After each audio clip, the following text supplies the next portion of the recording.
ظاہر کرنا ہوتا ہے کہ میرا تعلق ایک غریب گھرانے سے ہے، میرے والد ایک معمولی ملازم ہیں اور ہمارے گھر کے حالات اتنے اچھے نہیں ہیں، ہم اتنے بہن بھائی ہیں، سبھی زیر تعلیم ہیں، اور میرے والد جو گھر کے واحد کفیل ہیں، تمام بچوں کا جو یہ تعلیمی اخراجات ہیں وہ برداشت کرنے سے قاصر ہیں، اور یہ جو میری مجبوری ہے یہ میرے تعلیم کے راستے میں ایک رکاوٹ ہے۔ میں نہیں چاہتا کہ میرے والدین پر بوجھ پڑے، اور یا میں یہ بھی نہیں چاہتا کہ میری جو تعلیم ہے یہ جو ادھوری رہ جائے۔ تو اس طرح کی آپ نے ایک کہانی بنا کر ان کی جو توجہ ہے یا ان کی ہمدردی سمیٹنی ہوتی ہے۔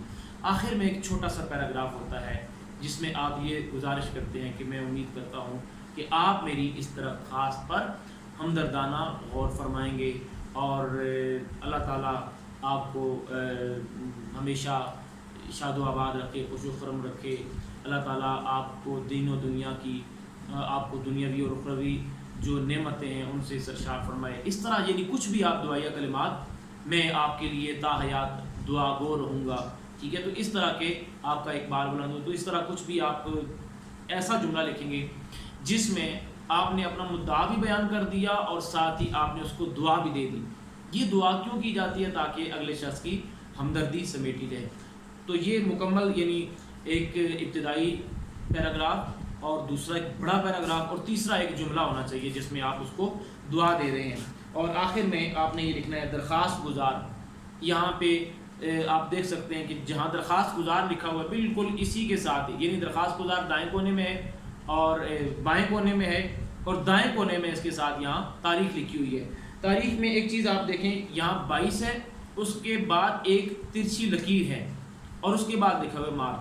یہ لکیر لازمی ہوتی ہے کیونکہ بعض اوقات ایسا ہوتا ہے کہ یہ لکیر جب ہم نہیں لگاتے تو اس وقت یہ جو عدد ہوتا ہے وہ اس مہینے کے ساتھ مل سکتا ہے۔ مثلا اگر یہاں پر ہوتا 22 اپریل، ٹھیک ہے، یا ہوتا 2 اپریل، اب 2 کے ساتھ الف والا اپریل تھا، یعنی اپریل کا الف تھا، وہ ایک ہی وقت میں وہ 2 کے ساتھ مل جائے گا اور اپریل کے ساتھ بھی، یعنی ایسے لگے گا جیسے لکھا ہوا ہے 12 اپریل، تو یہ غلط ہوتا ہے۔ یہاں لہٰذا یہ جو اصول ہے کہ آپ نے جہاں تاریخ لکھنی ہے اس کے بعد ایک ترچھی لکیر، پھر مہینہ، اور پھر اس کے بعد سن کے آخر میں علامت حمزہ کا استعمال۔ یہاں آئے، یہ درخواست گزار کے ساتھ نیچے لکھا ہوا ہے آپ کا تابع فرمان۔ بعض بچے نادانی میں آپ کا تابع دار لکھ دیتے ہیں۔ تابع دار کا مطلب ہوتا ہے تابع کرنے والا، یہ بالکل الٹ بات ہو جائے گی۔ آپ نے لکھنا ہے تابع فرمان یا آپ کا فرما بردار، اگر استاد ہے تو آپ کا شاگرد، ٹھیک ہے؟ تو اس طرح، اور اگر آپ کسی اور ادارے کے سربراہ کو لکھ رہے ہیں تو آپ کا نیاز مند، نام آپ نے کہیں ظاہر نہیں کرنا ہوتا۔ اسی کے ساتھ جو دوسرا حصہ ہے رسید کا ہے۔ اب رسید کا بھی مخصوص ایک نمونہ ہوتا ہے۔ رسید کا سب سے پہلے تو آپ نے وہ عنوان جو اوپر لکھا ہوتا ہے رسید کس مقصد کے لیے ہے وہ آپ کو پیپر میں لکھی ہوئی ہوگی۔ ہماری جو رسید ہے وہ شروع ہوتی ہے باعث تحریر آن کے۔ اب یہ جملہ ایسا ہے باعث تحریر آن کے، بچے اسی کو پڑھ کے پریشان ہوتے ہیں، یہ کوئی پریشانی والی بات نہیں ہے۔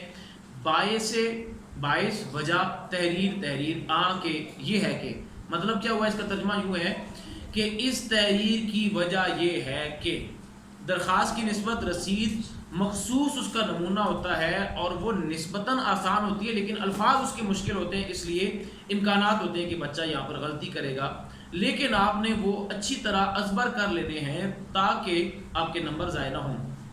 مخصوص الفاظ ہیں، فرض کریں کوئی شخص موٹر سائیکل بیچ رہا ہے تو وہ لکھے گا باعث تحریر آن کے، درمیان میں لکھنے کے بعد نیچے شروع ہوگا مبلغ نہیں، مبلغ نہیں، مبلغ 1,00,000 روپے، کوسین میں یعنی بریکٹ میں لکھے گا ہندسوں میں 1,00,000 روپے، 1,00,000، آگے آپ نے بہت ضروری لکھنا ہوتا ہے نصف جن کے 50,000 روپے، اردو میں 7 بریکٹ میں لکھے گا ہندسوں میں 50,000۔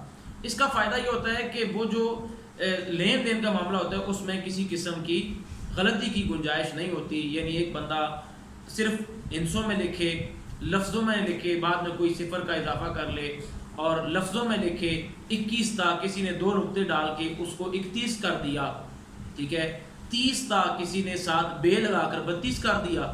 تو اس طرح کی چیزیں غلط فہمی پیدا کرنے کا یا اس میں دھوکہ دہی کا امکان پیدا کرتی ہیں. لہٰذا آپ نے کو مخصوص مبلغ 1 لاکھ روپے نصف جن کے 50,000 روپے ہوتے ہیں. اذاں، اذاں کا مطلب ہوتا ہے فرام. ٹھیک ہے، اذاں کا مطلب فرام. اذاں ڈیش ڈیش ڈیش، نام نہ لکھیں آپ، خالی جگہ چھوڑ دیں. والد فلاں، آگے بابت قیمت.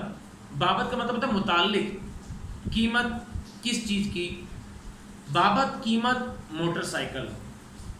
رنگ سرخ، ماڈل 2022، انجن نمبر فلاں، چیسس نمبر فلاں سے وصول پا کر رسید لکھ دی ہے تاکہ سند رہے اور بوقت ضرورت کام آ سکے.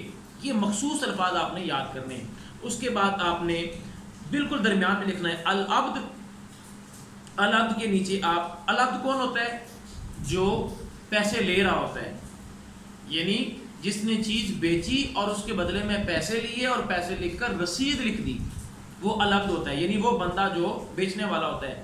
نام خالی جگہ چھوڑ دے گا، ڈیشز.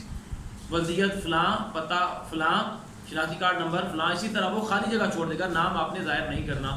اور اسی عبد کے بالکل آخر میں تاریخ آئے گی، وہ بہت ضروری ہے.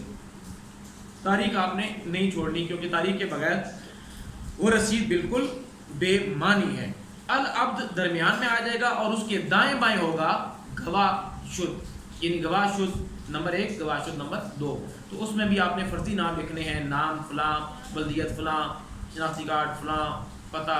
تو یہ ایک نمونہ ہوتا ہے کہ فلاں یہاں اس میں آپ نے ایک اور بھی روبرو گواہان جملے میں آپ نے اضافہ کرنا ہے کہ روبرو گواہان کے وصول پا کر رسید لکھ دی ہے، تاکہ اس میں پھر جو فرضی ہم نام لکھیں گے یا خالی جگہ چھوڑیں گے پتہ چلے گا کہ یہ دو بندوں کے درمیان جو لین دین کا معاملہ ہوا ہے اس میں 2 گواہ بھی شریک تھے.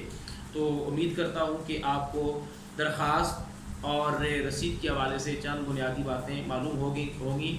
عام طور پر تو میں آپ کو یہ بتاتا ہوں کہ آپ نے اپنے لفظوں میں لکھنا ہے، لیکن درخواست کے نمونے اور رسید کے پورے اس تحریر کے حوالے سے میں یہ تاکید کروں گا کہ آپ نے یہی الفاظ یاد کرنے ہیں. باقی کتابوں میں آپ کے پاس موجود ہوں گے. میں نے کوشش کی کہ اس کو آسان اور عام فہم انداز میں آپ کے سامنے پیش کر سکوں. تو طلباء محنت کریں تاکہ آپ اچھے نمبروں سے کامیاب ہوں. السلام علیکم، خدا حافظ.